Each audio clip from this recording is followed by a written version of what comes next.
메리 크리스마스. 우리 옆에 계신 분하고 이렇게 한번 인사할까요? 메리 크리스마스. 예수님께서 이 땅에 오셨습니다. 여러분 그 예수님 오심을 기뻐하며 또 찬양하며 나가는 우리 모든 하나님의 사람들 되기를 축복합니다. 아멘. 모 방송 프로그램 중에 싱어게인 3라는 프로그램이 있습니다. 무명 가수들이 나와서 경연을 펼치는 프로그램인데 한 번이라도 보신 분 계신가요?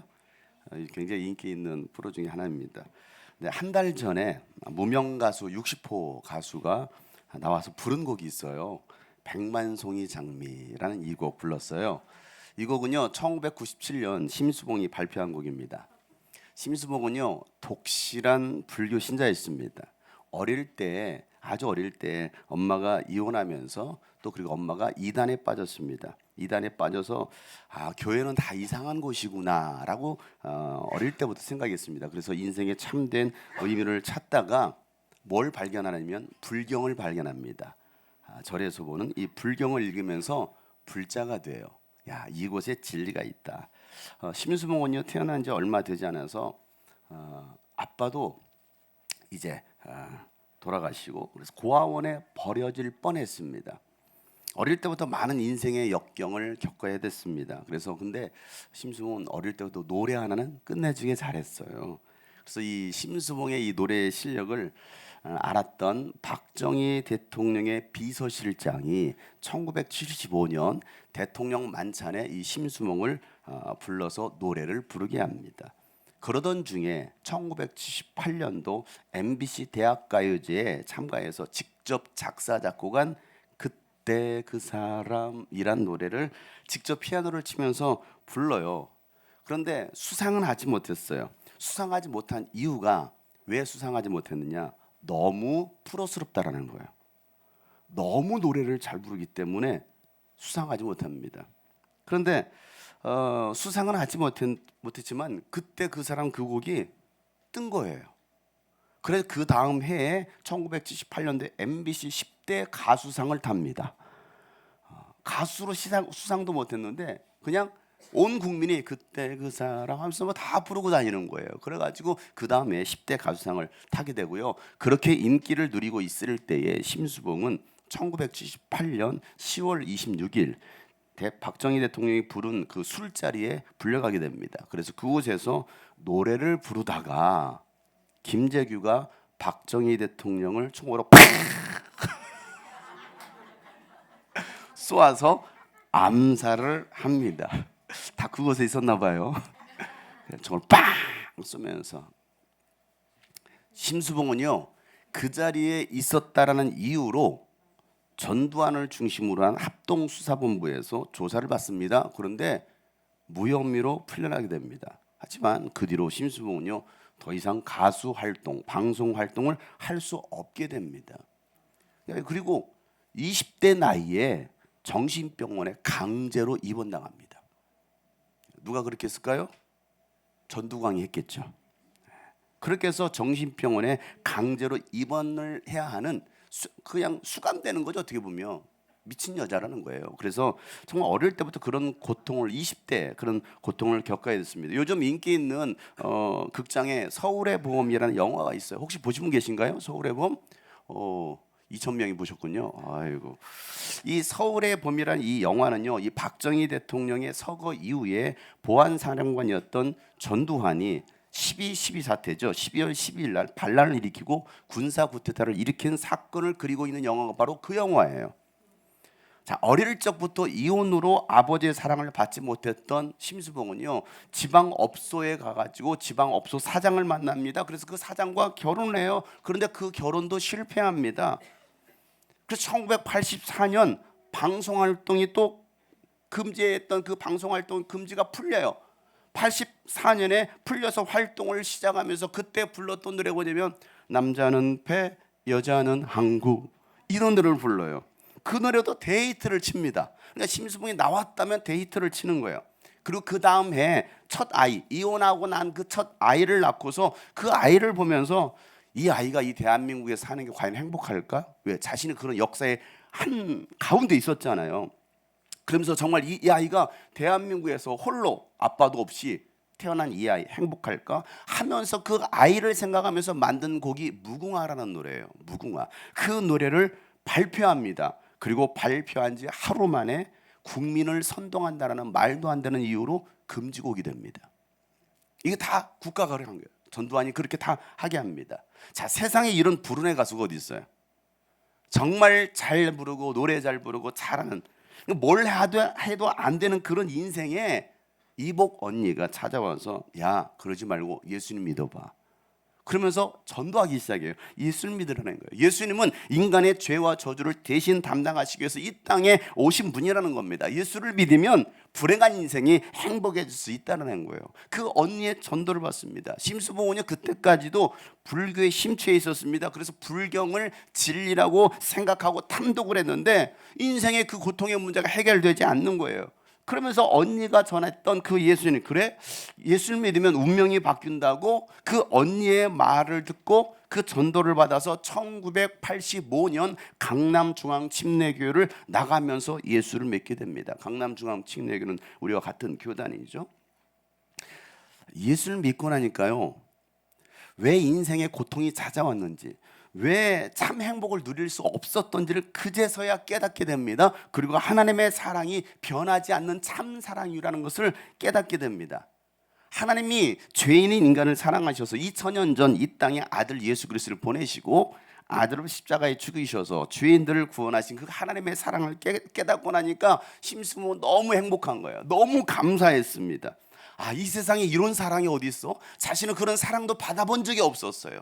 늘 인생의 고통 가운데 있었습니다. 그런데 야, 하나님의 사랑이 이와 같다고? 이 큰 사랑이 어디 있어? 하면서 그제서야 참 평안을 누리게 되었고 어떤 상황 속에서도 기뻐하고 감사할 수 있는 사람이 된 거예요. 진짜 행복을 찾은 겁니다. 그래서 그때 발표한 곡이 1987년 사랑밖에 난 몰라, 이 곡을 발표합니다. 이 사랑은 연인의 사랑이 아닌 하나님과의 사랑이었습니다. 하나님이, 아니 예수님이 한 사람의 인생을 바꾼 것입니다. 이 노래가 가요로 알려져 있었지만 사실은 심수봉의 신앙 고백과 같은 그런 찬양이 사랑밖에 난 몰라 라는 노래예요. 그때 내 곁에 선 순간 그 눈빛이 너무 좋아. 어제는 울었지만 오늘은 주님 때문에 내일은 행복할 거야. 얼굴도 아니 멋도 아니 부드러운 사랑만이 필요했어요. 지나간 세월 모두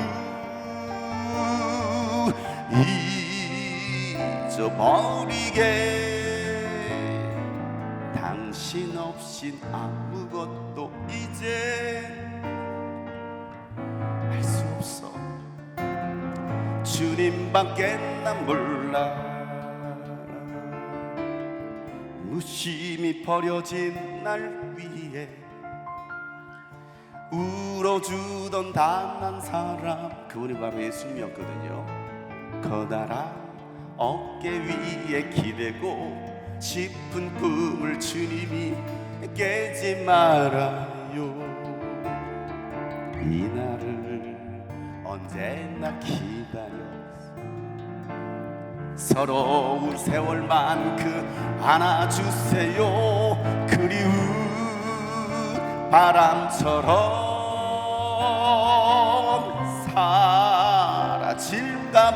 사라질까봐. 사랑하다 헤어지면 다시 보고 싶고 주님이 너무 좋아. 당신이 너무 좋아. 여러분, 이 사연을 듣고 나서 이 노래를 들으는 거 어때요? 전부 예수님 얘기를 쓰고 있는 거예요. 전부 다 예수님 이야기. 하나님의 사랑은 변함이 없습니다. 오늘도 하나님의 사랑은요, 여러분에게 향하고 있습니다. 여러분, 역경 많은 한 사람의 인생을 바꾼 하나님의 러브 스토리는요, 지금도 계속됩니다. 그 하나님의 사랑을 발견할 수 있는 오늘 이 시간 성탄절이 되기를 예수님의 이름으로 축복합니다. 심시봉이요, 남편으로부터 한 곡을 소개해서 그 한 곡을 알게 되는데요, 그 곡은 1981년에 구소련의 지배를 받고 있었던 라트비아 공화국 방송국이 주최한 가요 콘서트에서 아이야 쿠쿨레와 리가 크레이츠베리가 불러서 우승한 마라가 딸에게 준 삶이란 곡을 알게 돼요. 이 곡은요, 구소련이죠. 지금의 러시아와 독일의 지배를 받고 있었던 운명적인 비극의 역사를 빗대어서 노래한 정말 슬픈 이야기의 곡이었습니다. 그런데 이 곡을 러시아로 번역하면서 부르면서 사람들은 그것을 러시아의 민요로 알게 됩니다. 러시아의 민요가 아닙니다. 그냥 러시아로부터 고통당한 라트비아 공화국의 슬픔을 노래한 곡이 바로 그 곡이었거든요. 그런데 러시아의 민요를 알고 있어요. 심수공은요, 이 곡을 듣고 나서 멜로디가 너무 좋은 거예요. 그런데 가사는 우리 정서와 맞지 않잖아요. 그래서 심수봉이 작사합니다. 그 멜로디에 작사를 합니다. 그리고 1987년에 이 곡을 발표했는데 백만송이 장미라는 곡을 발표합니다. 이 백만송이 장미는 하나님의 아들 예수님을 이 땅에 보내주신 하나님께 바치는 백만송이 장미였어요. 그 가사는요, 전부 예수 그리스도의 이야기예요. 여러분, 그 가사를 한번 보세요. 그래서 오늘 제가 성탄절을 맞이해서 특별한 초대 가수 심서봉님을 모셨습니다. 이 사랑은, 정말 사랑의 가치는 저는 딱 한 곳에서밖에 나오지 않는다. 이 노래는요, 사실은 그 사랑의 대표자가 되는 예수 그리스도의 사랑을 노래한 것입니다. 백만송이 장미를 이 밤하늘에 올려드리고 끝을 맺을까 하는데, 여러분 감사합니다. 사랑합니다. 백만송이 장미 보내드리겠습니다.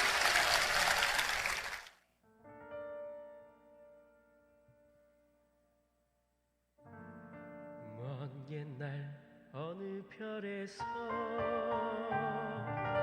내가 세상에 나올 때 사랑을 주고 오라는 작은 음성 하나 들었지. 사랑을 할 때만 피는 꽃 백만송이 피워오라는 진실한 사랑 할 때만 그 피어나는 사랑의 장미. 미워하는 마음 없이 아낌없이 사랑을 주기만 할 때 수백만 송이 백만 송이 꽃은 피고 그립고 아름다운 내 별 나라로 갈 수 있다네. 수많은 세월 흐른 뒤 자기의 생명까지 모두 다 준 비처럼 호련히 나타난 그런 사랑 나를 안았네. 미워하는 마음 없이 아낌없이 사랑을 주기만 할 때 수백만 송이 백만 송이 꽃은 피고 그립고 아름다운 내 별 나라로 갈 수 있다네. 미워하는 마음 없이 아낌없이 사랑을 주기만 할 때 수백만 송이 백만 송이 꽃은 피고 그립고 아름다운 내 별 나라로 갈 수 있다네.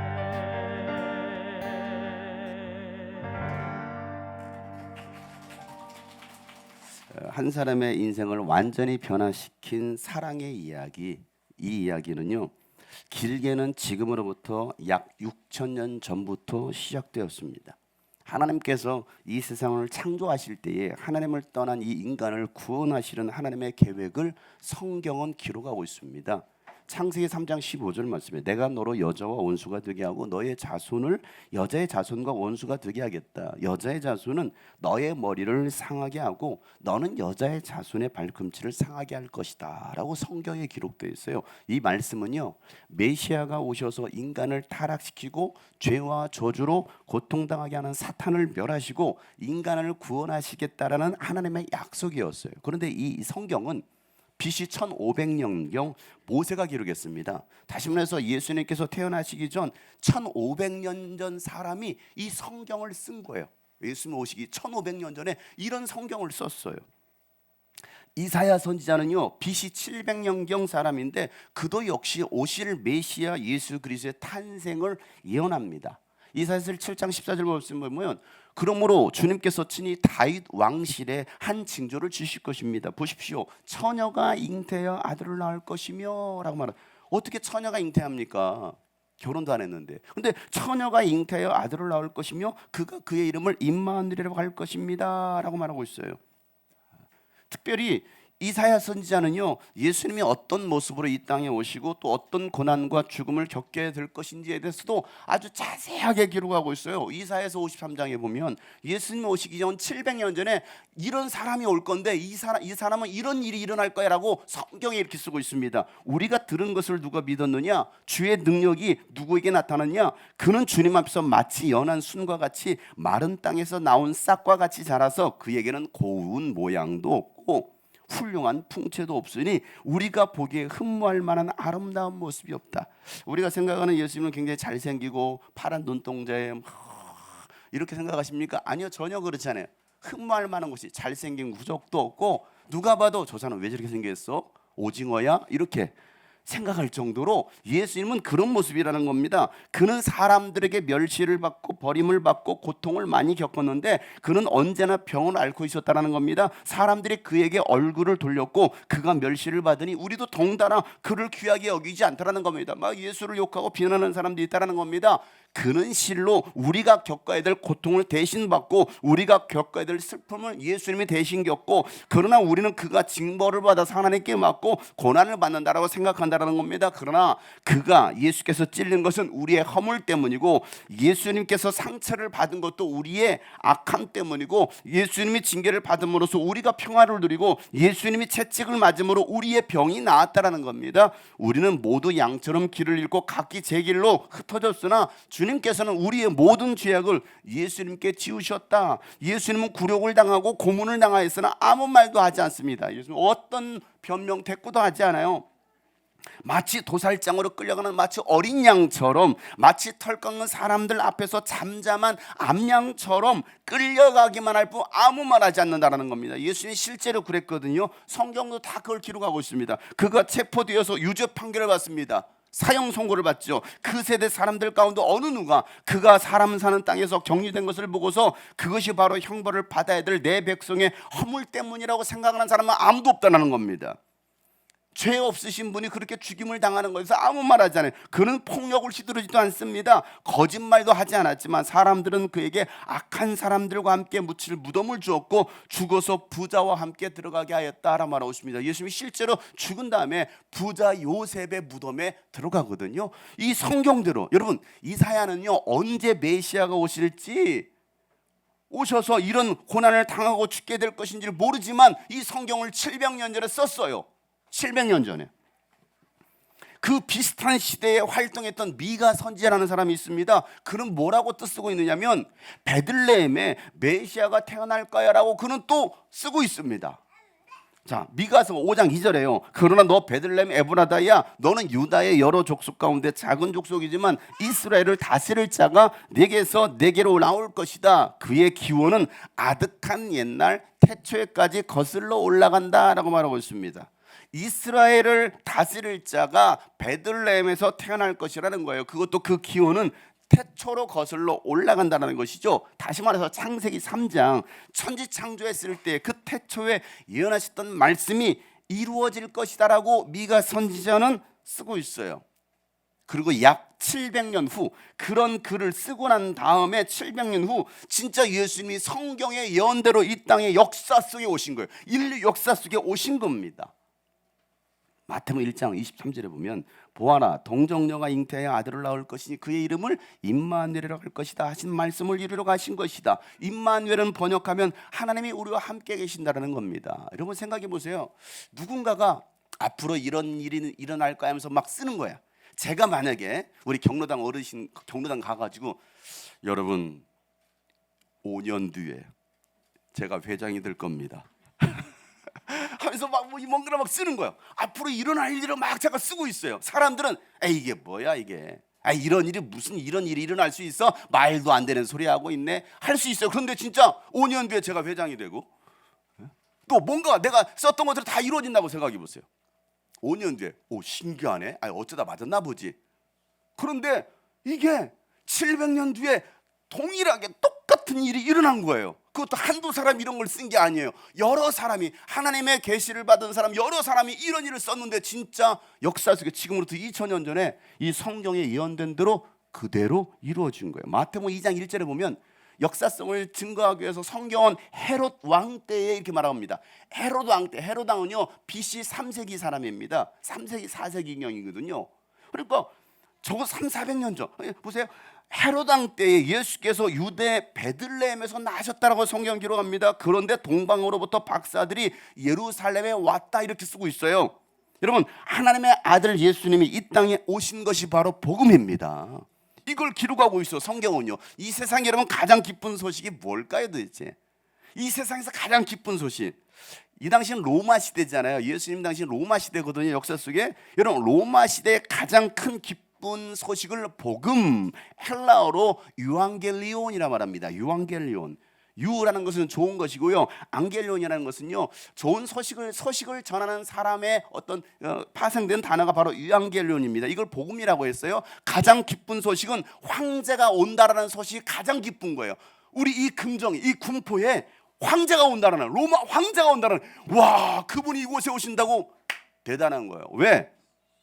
황제가 한 도시를 방문하면요 그 도시는요 가난해서 굶는 자가 없습니다. 도로가 새로 나고요 삶의 모든 분야가 다 바뀌는 거예요. 가장 복된 소식이 바로 황제가 온다라는 거예요.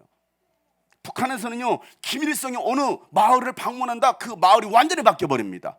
이게 복음이라는 거예요. 윤석열 대통령이 군포시 온다, 별로 안 바뀌어. 복음이 아니야. 그냥 왔다 갔는가 보다. 아니 어떤 사람 욕할지도 몰라. 물러가라. 그러니까 우리나라 대통령이 오는 것은 복음이 아니에요. 뭐 좋아진 게 있어? 뭐 얼마나 나아졌습니까? 여러분 우리가 대통령을 뽑아보지만 여러분 얼마나 삶이 나아졌어요? 얼마나 좋아요? 행복해요? 아니에요.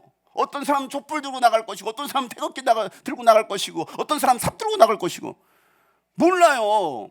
그러니까 이 나라 대통령은 절대 복된 소식이 아니었거든. 근데 로마 시대 때는요 로마 황제가 등장한다, 그 도시가 완전히 달라지는 거예요. 자, 그 기쁜 소식이 뭐냐? 오늘 이들에게 말씀하시는 거 가장 기쁜 소식은 황제가 온다라는 건데, 이 로마 제국으로부터 지배를 당하고 있었던 이 식민지 이스라엘과 온 세상에 복음이 선포된다라는 거예요. 그 복음. 그러니까 그 당시는 이 복음의 의미를 알았어요. 뭐라고? 그 복음은 이 세상의 것이 아닌 하늘의 것이었습니다. 온 인류에 미칠 가장 기쁜 소식, 그것은 죄와 저주와 가난과 질병에서 자유하게 된다라는 그 복된 소식이었어요. 그래서 누가복음 2장 10절부터 14절에 보면 천사가 그들에게 말하기를, 뭐라고 천사가 말합니까? 두려워하지 말아라. 나는 온 백성에게 큰 기쁨이 될 좋은 소식을 너희에게 전해준다는 겁니다. 일부 몇 사람이 아니에요. 일부 몇 사람 특혜를 받는 사람이 아니에요. 대통령 일가가 특혜를 받는 게 아니라 온 백성, 오늘 여러분 모든 백성, 오늘 이곳에 모인 여러분 모두에게 큰 기쁨이 될 소식을 전해준다는 겁니다. 그 기쁨의 소식이 뭐냐? 오늘 다윗의 동네에서 너희에게 구주가 나셨으니 그는 곧 그리스도 주님이시다. 너희는 한 갓난아기가 포대기에 쌓여서 구유에 누인 것을 볼 터인데 이것이 너희에게 주는 표징이다 라고 말했습니다. 아니 온 세상을 구원하는 구주가 구유에, 그것도 짐승들이 먹는 그 밥통에 누인 것을 보고는 그가 구주인 걸로 알 거라는 거예요. 근데 갑자기 천사와 더불어서 많은 하늘의 군대가 내려와서 하나님을 찬양하여 말하기를 더없이 높은 곳에서는 하나님께 영광이요 땅에서는 주님께서 좋아하시는 사람들에게 평화로다 하면서 막 천사들이 막 찬양을 합니다. 여러분, 폭력과 전쟁으로 평화가 없는 이 땅 가운데 평화의 소식, 혼란과 무질서로 파괴가 되고 모든 것이 무너진 이 시대에, 정말 살기 힘든 이 시대에 진정한 평화가 임했고 하나님께는 영광이 되는 예수가 태어났음을 천사가 노래하면서 이 복음을 선포했던 것입니다. 그래서 오늘도 여러분의 삶에, 평화가 없는 여러분의 삶에, 안정감이 없는 여러분의 삶에 그 하나님의 복된 평화의 소식이 선포되기를 주 이름으로 축복합니다. 천사들의 노래가 하늘에서 들리니 산과들이 기뻐서 메아리쳐 한밤중에 목자들 양떼들을 지킬 때 아름다운 노래가 청하게 천사들이 노래합니다.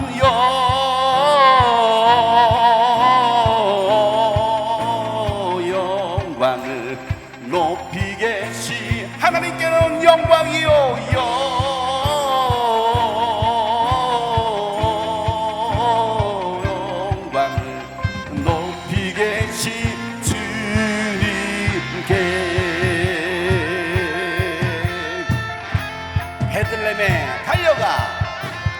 베들레헴 달려가 낳으신 아기 예수께 굴어 경배합시다. 탄생하신 구유 안에 누이신 어린 아기 예수께 우리들도 함께 기쁜 찬송 부르자.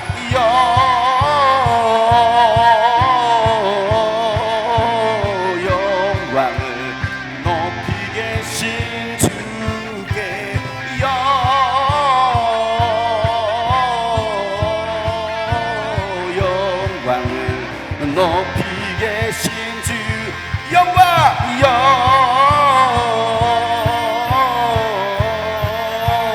영광을 높이 계신 주께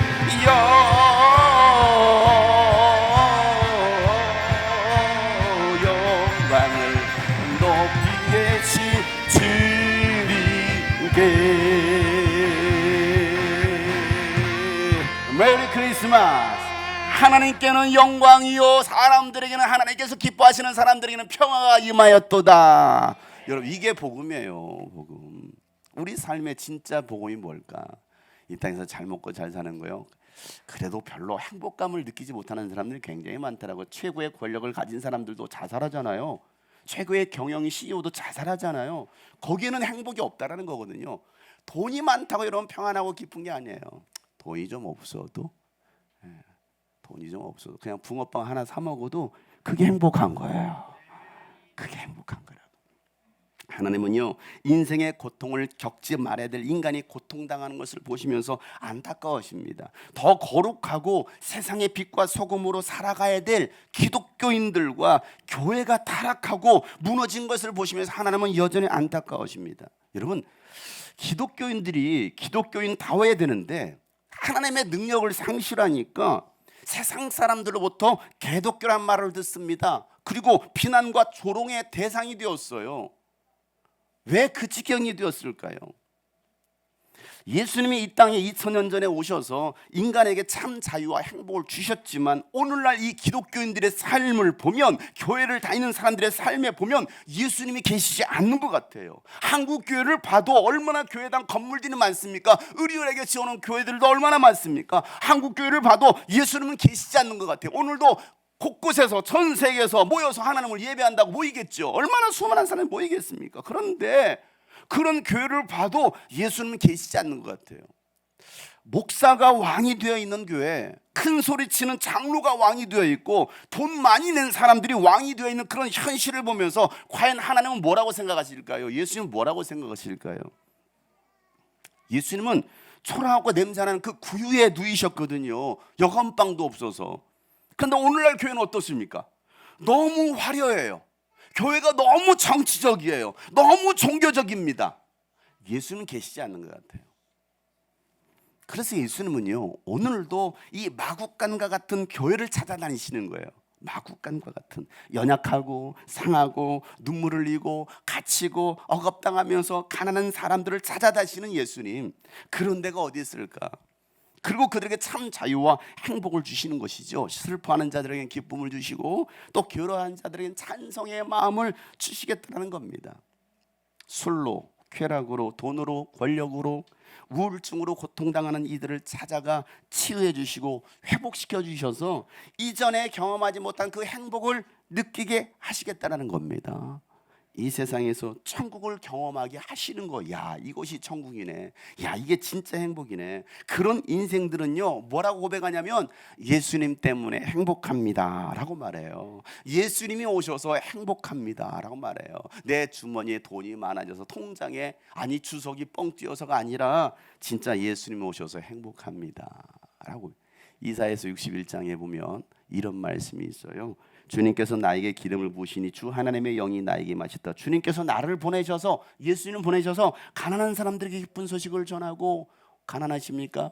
여러분 가운데 그 기쁨의 소식이 전해지길 축복합니다. 그게 뭘까요? 부자 될 수 있어요. 부자 돼서 더 맛있는 것 좀 사주세요. 상한 마음을 싸매어 주시는 거예요. 상처난 심령을 싸매 주시고 포로에게 자유를 선포하시고 갇힌 사람들에게는 석방을 선언하시고 주님의 은혜의 해와 우리 하나님의 보복의 날을 선언하시면서 모든 슬퍼하는 사람들을 내가 위로할 것이다. 시온에서 슬퍼하는 사람들에게 제 대신에 화관을, 기쁨의 화관 씌워줄 것이며 슬픔 대신에 기쁨의 기름을 발라주시고 괴로운 마음 대신에 찬송이 마음에 가득 차게 할 것이다. 그래 사람들은 그들을 가리켜서 뭐라고 말합니까? 의의 나무, 주님께서 스스로 영광을 나타내셔서 손수 심으신 나무라고 부를 거라는 겁니다. 여러분, 하나님께서 여러분을 직접 심으시겠다는 거예요. 여러분을 직접 심으셨습니다. 하나님의 영광을 나타내시려고 여러분을 심으시고 여러분을 가꾸신다라는 걸, 돌보신다라는 거예요. 하나님의 돌봄을 받는 사람, 천지 창조하신 창조주로부터 돌봄을 받는 사람, 그래서 의의 나무, 의의 열매를 맺게 하시겠다라는 것이 성경의 말씀입니다. 풍성한 삶을 살게 하시겠다라는 거예요. 이 말씀이 여러분에게 이루어지기를 축복합니다. 사랑하는 여러분, 예수를 만나면요 인생이 달라져요. 운명이 달라집니다. 예수를 만나면요 이전에 경험해보지 못했던 참 행복을 경험하실 것입니다.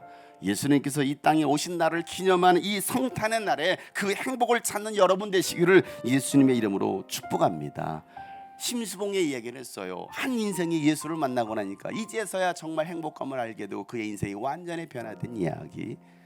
그 사람뿐이겠습니까? 얼마나 많은 사람들이 예수를 만나서 인생이 달라졌는지 우리 교회 성도들은 아시겠죠. 저는 원래 의사가 되려고 했던 사람이었어요. 고대 의대를 가려고 목표를 가지고 공부했던 사람이죠.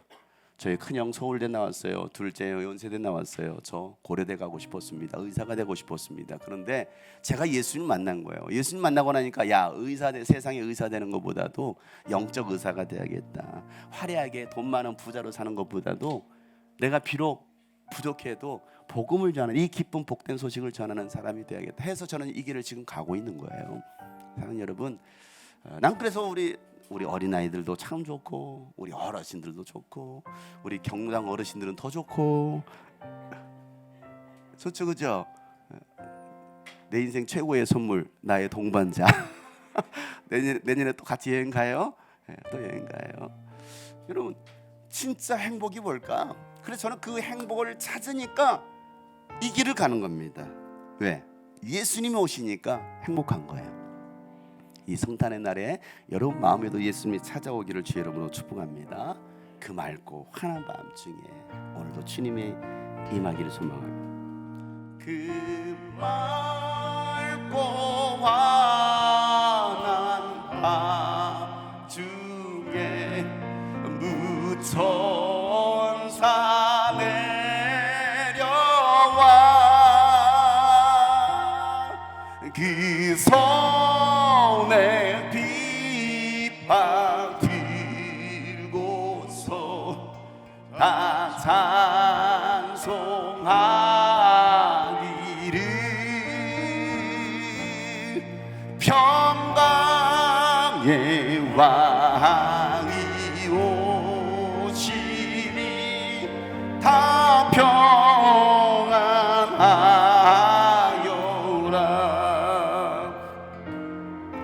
그 소란하던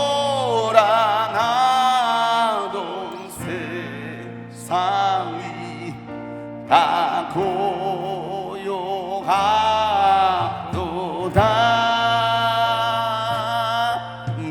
무천사 날개 펴고서 이 땅에 내려와 그때의 부른 노래 또다시 들리니 나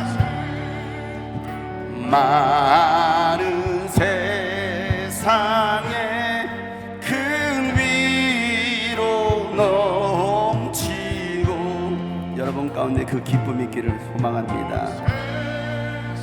기뻐 뛰놀며 다 찬송하. 이 괴로움 많은 세상에 짐지고 가는 여러분, 괴로움 많은 세상 수고하고 무거운 짐진 자들아 다 내게 오라 주님 말씀하십니다. 그 험산 줄령 넘느라 그 험한 줄령 넘. 여러분 고나십니까? 피곤하십니까? 이 죄악 세상 살 동안 이 죄악 세상 살 동안 새 소망 가지고 저 천사 기쁜 찬송을 들으며 지어라.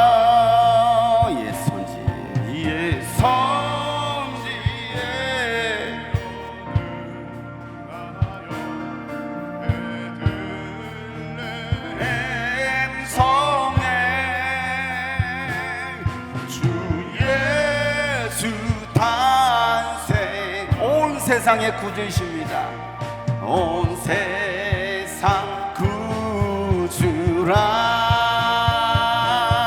저 천사 기쁜 노래를 또다시 부르니 온 세상 사는 사람들 나와다 파도다 나와다 파도다 다와다 파도 다 고요하도다 다 고요하도다.